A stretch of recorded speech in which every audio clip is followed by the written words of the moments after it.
So I want to thank everyone for being here. Now look, for too long, families here in New York, upstate New York, and in the rest of the country have been caught at a red light with no end in sight. As the Bob Johnson workers will tell you here, because there's a national chip shortage, car sellers can't get the inventory they need. And that has hurt our economy. Dealers have a backlog of months. The models end up being more expensive, and people are frustrated and don't know where to turn. You can ask Amy Lepsch. She has been waiting 6 months for her new Chevy Colorado. It's beautiful. There it right is. And she's getting it today, but she wanted to get it 6 months ago.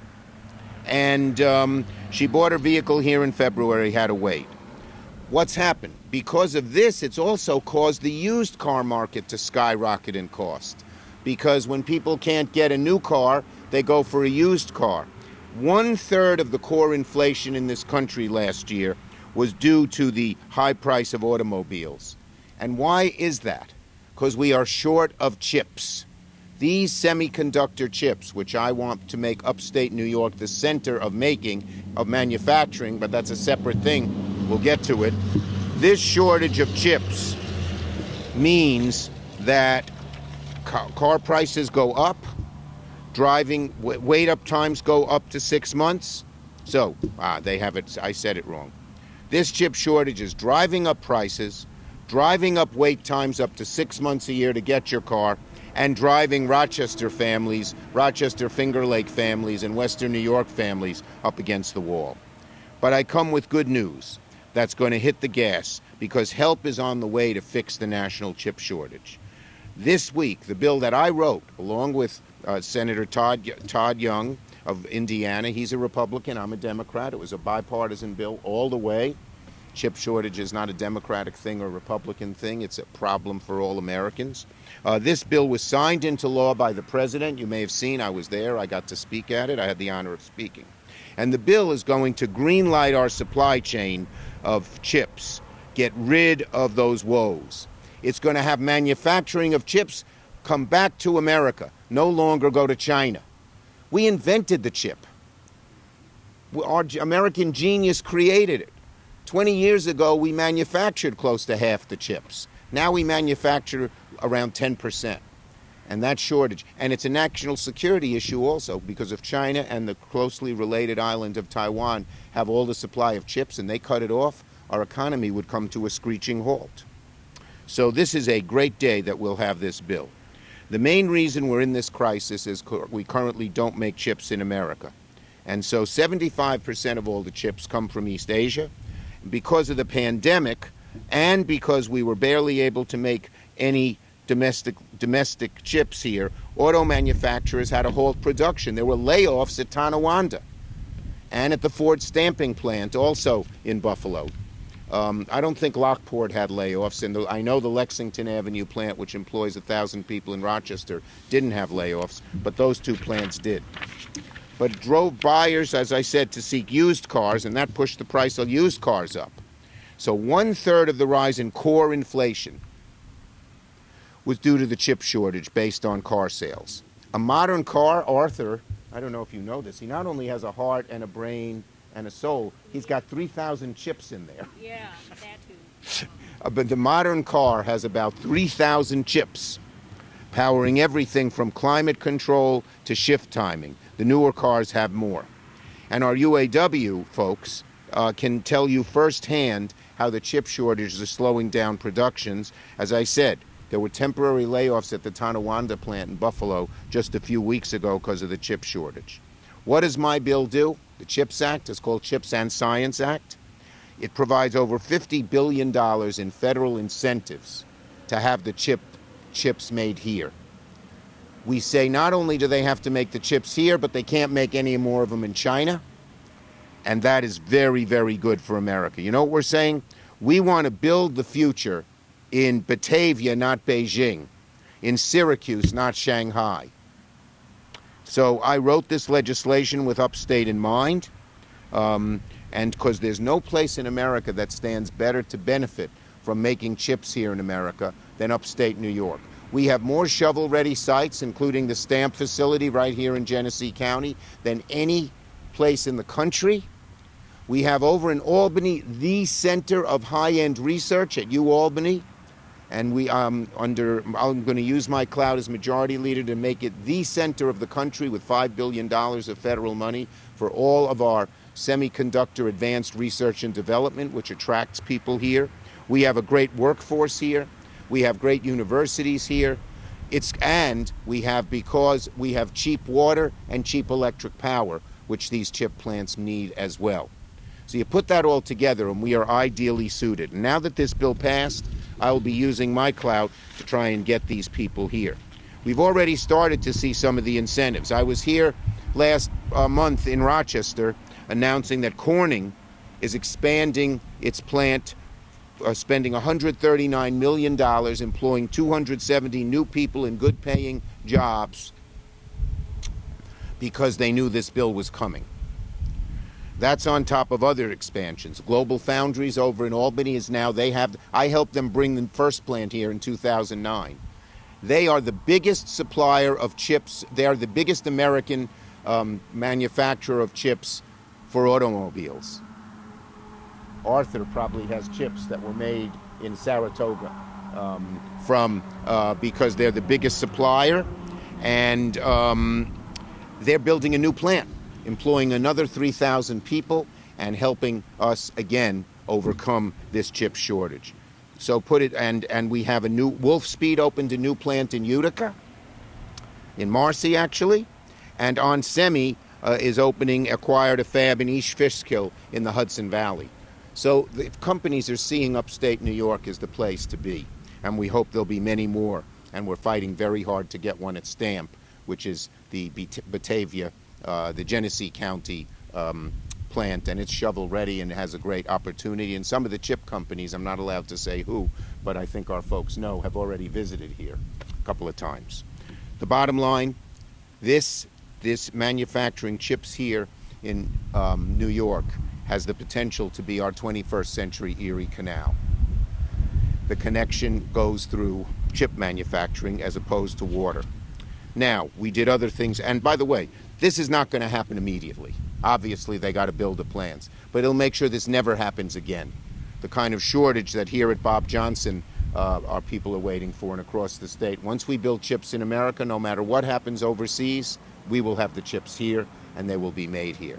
But it's even helping now, because knowing that this has happened, our chip manufacturers are speeding up production because they know there's going to be more help on the way. So it's helping now somewhat, and it'll help a lot more once we get these plants built. Now, that's not all we were able to do. As many of you know, on Sunday, after a lot of negotiations with Senator Manchin, we passed the Inflation Reduction Act, and that's going to lower the cost of prescription drugs dramatically for upstate New Yorkers, including a cap on insulin for all Medicare folks at $35. The climate parts will deal with global warming and climate change, but there's money in there. The average upstate New York family by 2030 will save $1,000 on their electric bill because there'll be newer and cheaper power. Appliances will cost less and be more efficient. You want to put a solar panel on your roof, it'll be much cheaper and easier to do. So there are huge benefits in terms of out-of-pocket costs, as well as all the other things in that bill that we have done in that bill. So that's good. And that's going to mean people have more money in their pockets to buy cars. If they don't have to spend it on insulin, they don't have to spend it on drugs, they don't have to spend it on electric bills. I can buy Arthur's sister. Hey, let's do it. Annabelle. Let's do it.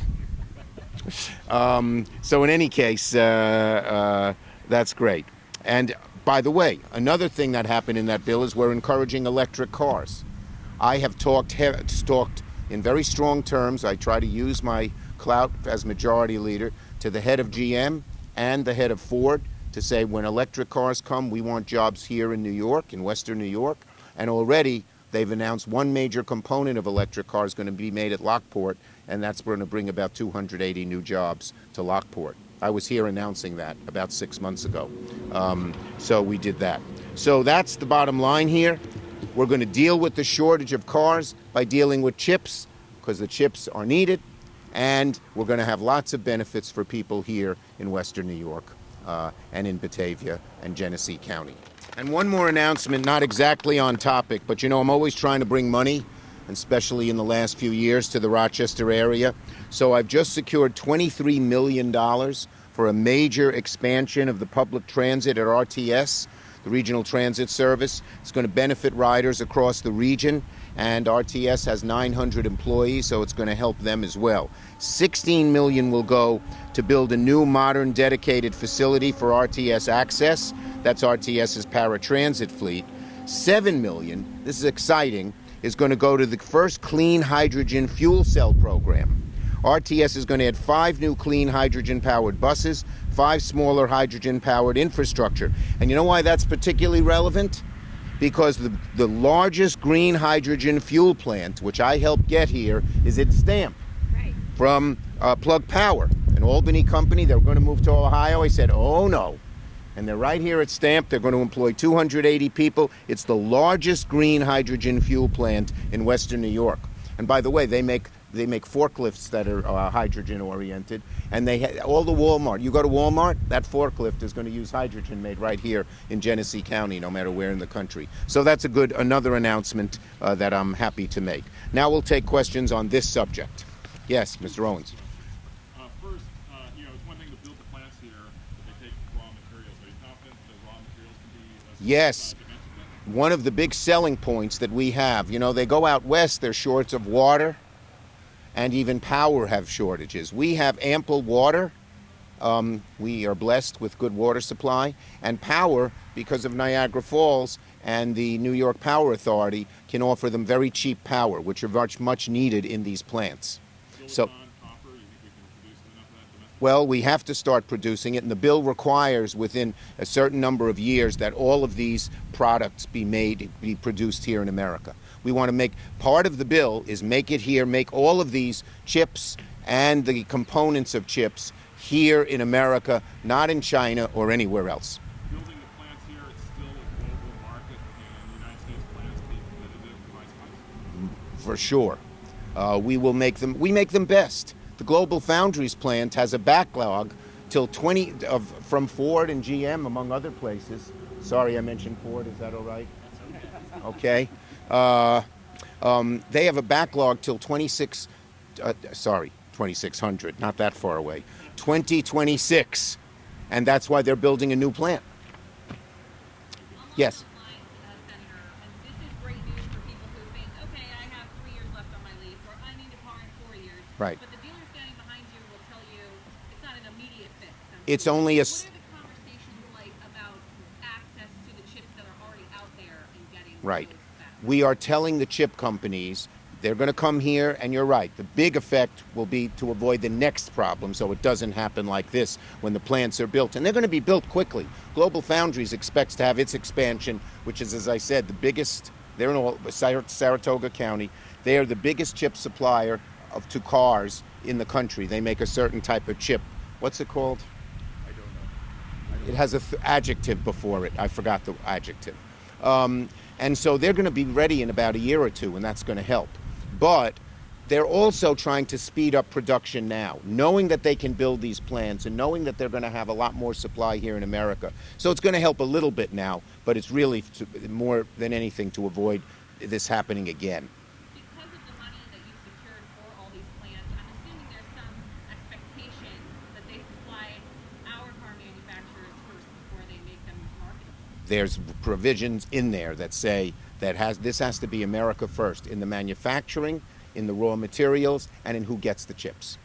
Senator, we've seen a lot of those chip plants going to Texas, Arizona traditionally. And you did mention Global Foundries and others. But is there anything else in there, and I know you're going to fight for it, you say, but to make New York State more competitive against those other plants? Because again, they've all headed down there to the southwest. Well, but like Micron announced $40 billion. What's the one? Intel. No, that's not Ohio. That's Intel. Intel said in addition to Ohio, they're spending like $80 billion. All of them. Global Foundries is expanding. We have the opportunity to get many plants, and I am optimistic that you will see plants here. Wolfspeed has already come here and expanded. So the 2 plants that are here are expanding, and I think new plants will locate here. We've compared the costs, and I was just in Albany announcing with the governor, New York is providing a green jobs proposal, green chips proposal, and we're going to have $10 billion to help lure the plants here. Plus, they need to get the grants. It's $52 billion, but the Department of Commerce determines who gets it. Guess who's going to be calling the Commerce Department on a regular basis? The Majority Leader of the United States Senate, who wrote this bill. I think I'm going to have a good chance. Any others on this subject? Okay. Okay, well, I usually will take that one question. Go ahead. All right. Well, actually, I'll ask you this. Well, wait, you can't do a switch in bait. You got over 900 employees at the Tonawanda Power Trade Plant. Yes. Who have not been told anything, according to their union representatives. What would you say to them? Because they're making the internal combustion engine. Yes. Wouldn't some people get lost in this? I have told Mary Barra, GM and Ford have both stating their future on electric cars. They know that's the future. And I have told them that we will make sure that they have to do that in New York. They've already, as I said, expanded the Lockport plant. I have talked to the union leadership at the Tonawanda plant, the best engine plant in America, and we will gain jobs when electric cars come here. I've been assured that by Ford and GM. Here. Build electric? They're all parts of the components. Yeah, they may not build the whole car here, but they may make the electric battery here. All the components. They're starting to do it in Lockport already. Okay? Okay, thank you, everybody. Have a great day. Thank you, Senator. Thank you, Arthur.